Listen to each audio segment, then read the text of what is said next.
Here we have a 1 battery NOCO charger. So this is the NOCO Genius. I do like their chargers. They're very well built. They're really heavy duty. You can see this is just a brick. It's a tank. Anti-slip. You can screw it in to permanently mount it. So for example, a boat or a camper, there's something you can screw in right into the actual frame of the vehicle, leave it in there permanently, and just have this dangle out, and you plug it in, you're good. It is designed for permanent installation. So it has the 2 ring terminals that you would screw onto your battery. That's actually the one thing that kind of makes me sad a little bit. Oh, looks like the fuse is built in. Yep, 7.5 amp fuse. Is this a 1 or a 2? I see 2 fuses. I think this is a 1. So I got a single. Yeah, this is a single. Okay. Now, the only thing that I'm kind of sad about is that I can't... Yeah, it's got a fuse on each side. I don't know why they have a fuse on both sides.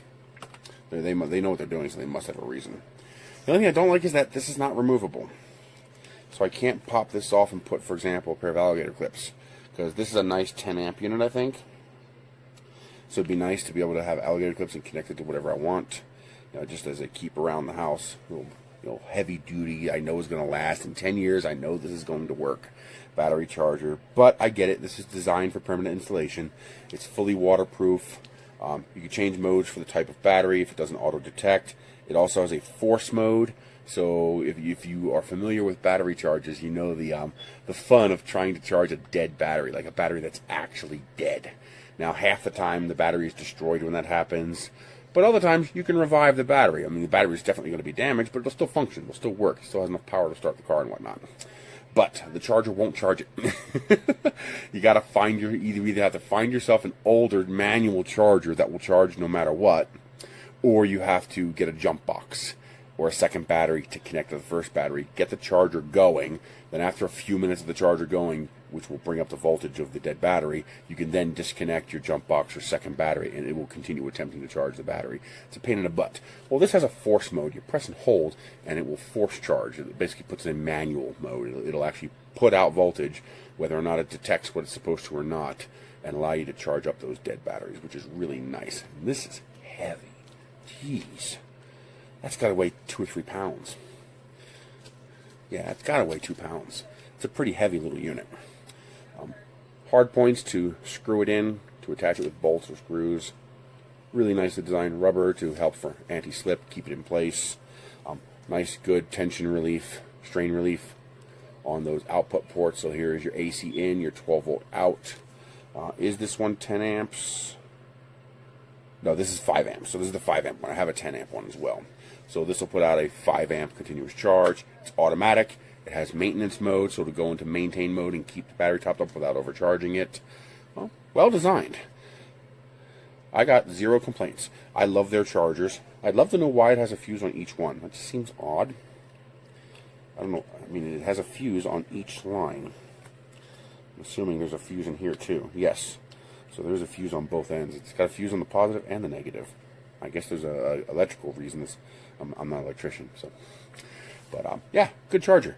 Now, yeah, I wish they'd include a sack, some kind of case or sack to store it in, so that when I'm not using it, I can bundle this thing up and put it in a little storage sack. You know, something that's branded with the name, so I know what's in it at a glance. But a sack to be able to toss that in would be really, really nice. So I thought I would do a little bit of a review on this NOCO Genius Gen 5 little battery charger I bought. I mounted it in my work trailer. I've got a battery in here that actually runs the little inverter right there that charges up my drill batteries. Actually works pretty good. But anyway, that way I can just keep my stuff going during the day, and then when I get home at night I can plug this in and charge my trailer back up. And of course it charges while I'm driving down the road as well, but sometimes we use quite a bit of power. But I just want to talk about this.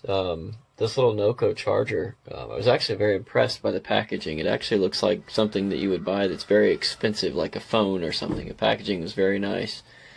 I actually have been using this for about 24 hours, used my battery quite a bit this morning, so it's charging it back up. Right now it says it's half charged. The other two, this one here will turn orange, then this one will turn green when it's fully charged. It did it great last night. Basically it runs down And I've got it connected to that battery up under there, that big black box behind that jack. You can kind of see it. But something else I got too is it's also hooked to this plug on the outside of the trailer. You just plug an extension cord into it, and then when the cord's out, this just snaps back in the hole and it looks nice. Matter of fact, I'll show you. But that looks pretty nice, pretty professional looking when it's not in use. And then when it is in use, you just open that, plug your cord back into it, like that, and you're back in business. But it actually works pretty good. I'm actually very impressed for not a super expensive unit. And then where that plug hooks that I just showed you, it comes in back here. But all it does is just basically, it's like a pigtail, plugs into your cord right there. So yeah, it's a pretty cool little unit. I'm 100% satisfied with it.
Easy to use, and has worked for 6 months.